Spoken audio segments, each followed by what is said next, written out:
పరిశుద్ధ స్థలములో ధూపం వేయడము, వెలుగు ఉండటము, ఆరాధించడము, సజీవ యాగం చేయడము, జీవితమును అర్పణ చేసుకోవడం అంతా పరిశుద్ధ స్థలములో మరియ తీసుకున్నది. అయితే ఆవరణములో పరిచర్య, నేనేమన్నా మీకేమన్నా తక్కువ అవుతానా? నేను ఆ పరిచర్యను తీసుకుంటాను. హ్యాండ్ బిల్స్ తీసుకుంటా, బ్యాగ్ నిండా సువార్తలు తీసుకుంటా, చెప్పనాశక్యము అనే ఆ యొక్క పత్రికలన్నీ కురియనన్న గారు బ్యాగ్ నిండా పెట్టుకొని ఆయన పోయే వాళ్ళందరికీ ఇచ్చేస్తుంటాడు. అంటే ఏ పరిచర్య? మార్త సర్వీస్ చేస్తా, నేను కూడా ఆవరణ పరిచర్య నేను చేస్తా. బయట నుంచి వచ్చే వాళ్ళకు నీళ్ళు ఇస్తా, వాళ్ళను కూర్చోమని చెప్తా, కనుక వాళ్ళకు అన్ని రకాలైనటువంటి సేవలు నేను చేస్తా. కాబట్టి ఇది భక్తితో నేను చేస్తున్నా, నమ్మకంతో నేను చేస్తున్నా. కాబట్టి మూడు రకాలైనటువంటి పరిచర్యలు ఆ గృహములో ముగించి, వాళ్ళు ముగించబడిన ఆ 3 పరిచర్యలను ఆ 3 తీసుకున్నారు. ప్రేమైన దైవ సేవకులారా, సేవకురాండ్రు, పెద్దలు, సంఘాల్లో ఉండే వాళ్ళందరూ కూడా మనం ఈ గృహంలో ఈ 3 విషయాలు మనం నేర్చుకోవాలా. ఎవరి తలాంతును బట్టి, ఎవరి వరాన్ని బట్టి మనము ఈ ఇంటిలో నేర్చుకుంటున్నాం. ప్రభు ఉన్న ఇంట్లో నేర్చుకుంటున్నాం. అతి పరిశుద్ధ స్థలము పరిచర్య. దేవుని వాక్యం చదవండి. దేవుని స్థానమును ఆక్రమించుకున్నారు, దేవుని ప్రక్కన కూర్చున్నారు. ఇప్పుడు దేవుళ్ళు మనమే అయినట్టు ప్రజలు మనకే వచ్చి అన్నా నా కోసం ప్రార్థన చేయి, అన్నా నా కోసం ప్రార్థన చేయి మనల్ని అడుగుతున్నారు. అంటే కనబడని దేవుణ్ణి వాళ్ళు అడగడం, అంటే దేవుని స్థానమందు దేవుడు మనలను ప్రక్కన కూర్చోబెట్టుకున్నాడు. ఆ విషయాన్ని గౌరవించి, నేను ఒక సేవకుణ్ణి, ఒక సంఘ పెద్దను, ఒక సేవకురాలిని, నేను అతి పరిశుద్ధ స్థలపు యొక్క సేవ కొరకై దేవుడు నాకు ఈ పాఠాన్ని నాకు ఇచ్చాడు, ఈ పాత్రను నేను తీసుకుంటానని పూర్తిగా ప్రతిష్ఠించుకోవాలా. గృహాన్ని ప్రతిష్ఠించడానికి ముందుగా జీవితాన్ని ప్రతిష్ఠించాలా. సెకండ్ థింగ్, మరియ కూడా నేనేమన్నా తక్కువ? మా ఇంటి యజమానుడు అలాగుంటే నేను మా మరియగా నా జీవితాన్ని చేదుగా ఉన్నదానిని మధురంగా మార్చి, నా సహవాసం ఇచ్చి, ఎంతో వాక్యము బోధించి, నాకు సీనియర్ బ్రదర్గా, సీనియర్ సిస్టర్గా ఇన్ని సంవత్సరాల ప్రభు ఇంటిలో నాకు స్థానం ఇచ్చినందుకు నేను కూడా వర్షిప్ చేస్తూ సజీవ యాగముగా నన్ను నేను అర్పణ చేసుకుంటూ, నా కోసం ఏది దాచుకోకుండా దేవుని సేవ కొరకై ఆ యొక్క సజీవమైన గొర్రెపిల్ల మెడ విరిచినట్లుగా నేను ఆ బుడ్డిని పగలగొట్టేస్తా. అంటే నా జీవితం అనే బుడ్డిని పగలగొట్టేస్తా. ఆ బుడ్డిలో నుంచి బయటకు వచ్చింది నా ప్రభువారికి సేవ కొరకై, ఆరాధన కొరకై, కల్తీ లేని జటామాంసిని ఆరాధనను నేను అర్పిస్తా. గృహంలో ఉండాల్సింది రెండవదిగా ఆరాధన తర్వాత మూడవదిగా ఉండాల్సింది మార్త పరిచర్య, ఆవరణ పరిచర్య. ఆవరణములో ఏముంది? నా శరీరం తిని నా రక్తం త్రాగవాడు నా మరణాన్ని ప్రచురించాలా. ఈరోజు మన అందరము పరిశుద్ధ స్థలము నుంచి, అతి పరిశుద్ధ స్థలము నుంచి, పరిశుద్ధ స్థలము బయట ఆవరణములో ఉన్నాం మనందరం. ఇప్పుడు ఆవరణములో నుంచి మనం ఎక్కడికి వెళ్ళబోతున్నాం చెప్పండి? మనము ఫుల్ఫిల్ చేసుకుంటూ పోవాలి. పరిచర్య, ఆరాధన, ప్రభు స్థానములో ఉండి, రోల్ మోడల్గా ఉండి జీవితాన్ని ముగించి మనం ప్రభుతో కూడా నిత్యత్వానికి వెళ్ళిపోతాము. కాబట్టి ఈ 3 పాఠాలు ఎక్కడ జరిగినాయి అంటారు? ఆ ఇంటిలో. ఏ ఇంటిలో? బేతనియ ఇంటిలో. ఆ ఇంటిలో ఈ 3 పాఠాలు ప్రపంచానికి కలిగాయి. ఏ ఇంటిలో అంటే బేతనియ ఇంటిలో. బేతనియ ఇంటిలో ఎట్లా జరిగాయంటే, యేసు అక్కడ ఉన్నందున, ఏ ఇంటిలో యేసు ఉంటాడో ఆ ఇంటి వారు ఈ 3 విషయాలను జరిగిస్తారు. ప్రియ సహోదరుడా, సహోదరి, నీ జీవితంలో ప్రభు అయిన యేసుక్రీస్తు వారు నీ ఇంటిలో ఉంటే, నీ దేహం అనే గుడారములో ఉంటే ఈ 3 విషయాలు నీ జీవితంలో జరగాలి. నెంబర్ 1, వాక్యము చదవాలి, ప్రభుతో మాట్లాడాలి. నెంబర్ 2, దేవునికి కృతజ్ఞత చెప్పాలి, ఆరాధన చేయాలి. నెంబర్ 3, సర్వీస్ చేయాలి, చుట్టుప్రక్కల వారందరికీ సేవ చేయాలి, అందరినీ ప్రభు దగ్గరికి నడిపించాలి. ఈ 3 పరిచర్య ఎక్కడ జరిగిందంటే బేతనియ ఇంట్లో జరిగింది. బేతనియ ఇంట్లో జరగడానికి ఇంటి యజమానుడా, లేకపోతే ఆ ఇంటిలోనికి ఆహ్వానించబడిన యేసు ప్రభు ఉండుట వలన? ఇది చాలా ఇంపార్టెంట్. యేసుక్రీస్తు ప్రభువారు ఆ ఇంటిలో ఉండడాన్ని బట్టి, ఎటువంటి యేసుక్రీస్తు ప్రభువారు ఆ ఇంటిలో ఉన్నాడో 12వ అధ్యాయంలో యేసు ప్రభు ఆ ఇంటిలోనికి రావడానికి 11వ అధ్యాయంలో యేసు ప్రభు ఎటువంటి వాడో మనం చూద్దాం. చూడండి, దయచేసి చూడండి. మత్తయి సువార్త 24:24. ఆయన ఎటువంటి వాడు? క్రీస్తు. చాలామంది క్రీస్తుని లోకంలో ఉన్నారు. 24 అధ్యాయం 24 వచనం. అబద్ధపు క్రీస్తులను, అబద్ధపు ప్రవక్తలు. ప్రియులారా, ఇక్కడ మీరు గమనించండి, చాలామంది క్రీస్తులు అనబడిన వాళ్ళు ఉన్నారు. ఎటువంటి క్రీస్తులు? అబద్ధపు క్రీస్తులు చాలామంది ఉన్నారు. కనుక ఈయన ఎటువంటి క్రీస్తు ఉన్నాడు ఆ ఇంటిలో, బేతని ఇంటిలో? అబద్ధమాడనేరని క్రీస్తు. ఆయన అబద్ధమాడు ఒక నరమాత్రుడు కాడు. ఆయన సత్యవంతుడు. నేనే మార్గమును సత్యమును అని చెప్పినటువంటి క్రీస్తు ఆ ఇంటిలో ఉన్నాడు. ఈ ఇంటిలో అబద్ధము చెప్పని క్రీస్తు ఉన్నప్పుడు, దేహం అనే ఈ గుడారం అనే ఇంటిలో అబద్ధము చెప్పని క్రీస్తు ఉన్నప్పుడు, ఆ ఇంటిలో 3 ఇవే జరుగుతాయి. ఎవరున్నారు ఆ ఇంటిలో? ఎవరున్నారు మన ఇంటిలో? ఎవరున్నారు మన దేహంలో? అబద్ధములాడే క్రీస్తు. నీవు నేను నమ్ముకున్నది అబద్ధమాడనేరని క్రీస్తును, సత్యవంతుడైనటువంటి క్రీస్తును మనము కలిగి ఉన్నాము. ఆయన అబద్ధమాడడు. ఆయన సత్యవంతుడు. ఆయన పేరే సత్యం. సత్యం అంటే ఏమిటి అని పిలాతు అన్నాడు. ఓ, సత్యం అంటే నీకు తెలియదా? సత్యమందు తండ్రి వీరిని ప్రతిష్ఠించుము. ఏమిటి సత్యములో ప్రతిష్ఠిత? వాక్యములో ప్రతిష్ఠిత. ఈరోజు ఈ ఇంటి ప్రతిష్ఠిత దేంతో ప్రతిష్ఠిస్తాడో అన్న నాకు తెలియదు, కానీ ఈ ఇల్లు మాత్రం, దేహం అనే ఇల్లు, దేవుని వాక్యం అనే సత్యముతో ప్రతిష్ఠించుకోవాలా. వాక్యముతో ప్రతిష్ఠిత.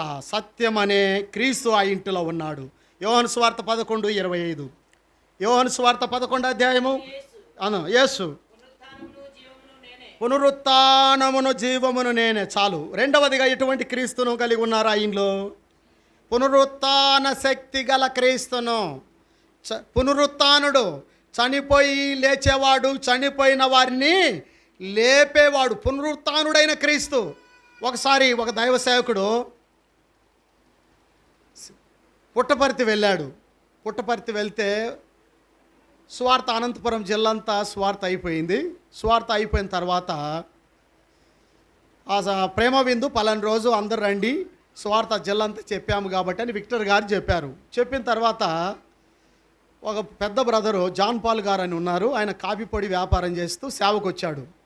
ఆయన కదిర్లో ఉన్నాడు. తర్వాత ఇప్పుడు ఎక్కడున్నాడు తెలియదు. ఆ రోజులు ఆయన అన్నాడు, అన్న ఎందుకు మనం ప్రేమ విందు పెట్టేది అంటే, మనము స్వార్థ అంతా చేసాము కదా జిల్లంతా అంటే, అన్న జిల్లంతా చేసిన మన అన్నారు కానీ పుట్టపర్తి లోపల మనము చెప్పలేదు అని అన్నాడు. బయట చెప్పినాం కదా, లేదు లోపల పుట్టపర్తిలో లోపల సాయిబాబా టెంపుల్ ఆ ఆవరణంలో ఉండే వాళ్ళ దగ్గర చెప్పలేదు కదా, మనము అంత చేసినందుకే కదా పెట్టేది అంటే, అక్కడ పోకూడదు, అది రిస్ట్రిక్షన్ ప్లేసు అని చెబితే, నేను పాలు పొందను, నేను మాత్రం అక్కడికి వెళ్ళి చెప్పొస్తానని ఆయన వెళ్ళాడు.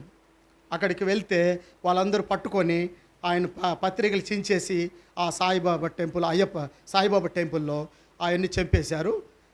ఆ తర్వాత ఆయన లోపల తీసుకెళ్ళి ఆయన బాబా రమ్మంటున్నారా అని పిలుచుకొని పోయారు. పిలుచుకొని పోతే, ఏమయ్యా ఏం కావాలి నీకు అని అడిగితే, ఏమొద్దయ్యా నాకు, నేను కాఫీ పొడి వ్యాపారం చేస్తున్నాను, దేవుడు ఎవరో నాకు తెలియక వీటిని పూజించినాను, నిజమైన దేవుడు యేసుక్రీస్తు ప్రభు అని నాకు తెలిసింది, ఆయన నమ్ముకున్నాను, నాకు సమాధానం శాంతి నెమ్మది ఉంది, ఈ దినం చనిపోతే నరకానికి పోకుండా స్వర్గానికి పోతానని ఉంది, ఆ విషయం నీకు చెప్పడానికి నేను వచ్చినానంటే, ఓ నీ యేసు నా చేతిలో ఉన్నాడని చూపించాడంట.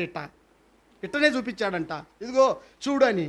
అప్పుడు ప్రభువా నమ్మాలా నమ్మొద్దా అని అంటుంటే, ఈ యేసుని కాదు అంటే గొర్రెపిల్లని ఎత్తుకొని కట్టెపట్టుకున్న బొమ్మలలో వేసిన ఆర్ట్ వేసిన యేసును కాదు, రక్తము కారుస్తూ సిలువలో ఉన్న యేసును చూపించమని జాన్ పాల్ అని అన్నాడంట.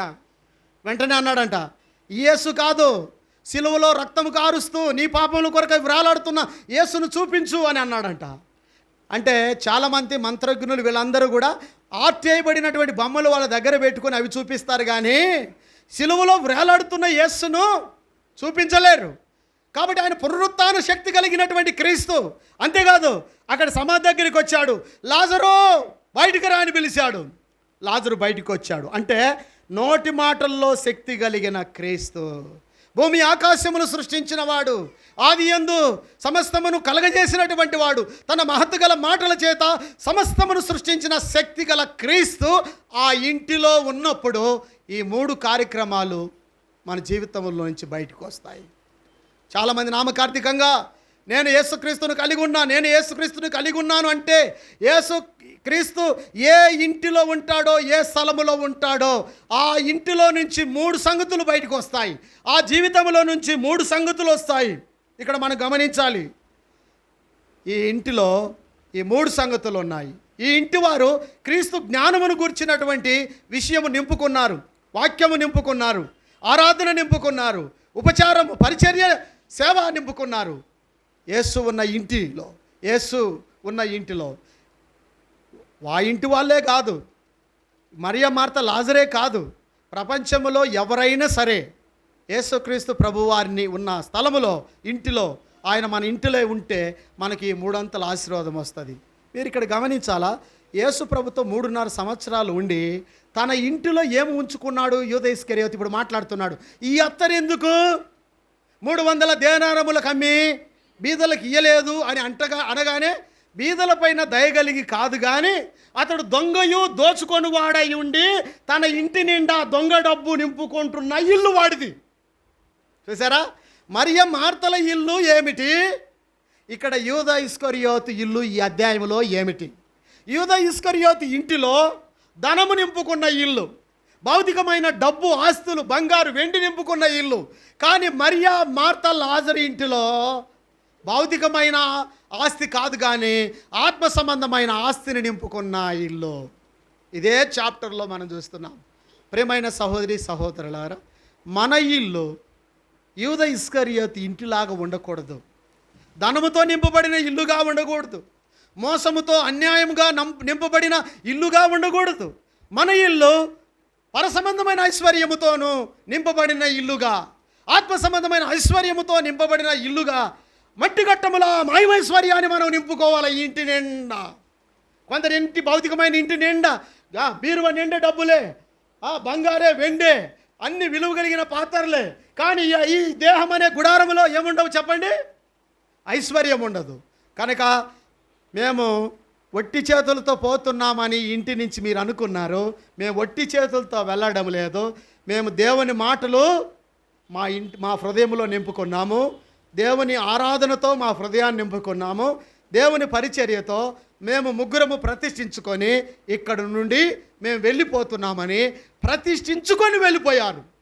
కాబట్టి మన ప్రియ సహోదరుడు విజయరావు, సహోదరి స్వరూప, వారిని దేవుడు ప్రేమించిన ఈ ఇంటిలో ఈ 3 పరిచర్య ఉండునుగాక. మనము కూడా మన గుడారముల్లో ఈ 3 పరిచర్యను మనం నింపుకొనుదుముగాక. క్రీస్తును కలిగి ఉన్న ఇండ్లుగా మనం ఉంటే ఈ 3 పరిచర్య మన ఆత్మీయమైనటువంటి జీవితం ద్వారా మనం చేసుకోవచ్చు. ఆ రీతిగా మరియా మార్త లాజరు అను వారు భౌతికంగా వారు పేదలైనా వారి మట్టి గట్టంలో మహిమైశ్వర్యం ఉంది కనుక వారు ఎంతో ఐశ్వర్యం కలిగిన వాళ్ళు. వారికి ఉన్న భౌతిక సంబంధమైన ఐశ్వర్యాన్ని ప్రభుకు అర్పించారు, ఆత్మ సంబంధమైన ఐశ్వర్యాన్ని కలిగి ఉన్నారు. కాబట్టి ప్రభువారు మనలను భౌతికంగా ఆశీర్వదిస్తున్నాడు, ఆత్మీయంగా కూడా ఈ 3 విధానములో 3 గుణములను మనము నేర్చుకొని మన జీవితం మనకు ఆన్వయించుకొని ప్రతిష్ఠించుకున్నట్లు ప్రభు మన అందరికీ సహాయము చేయనుగాక. ఆమేన్.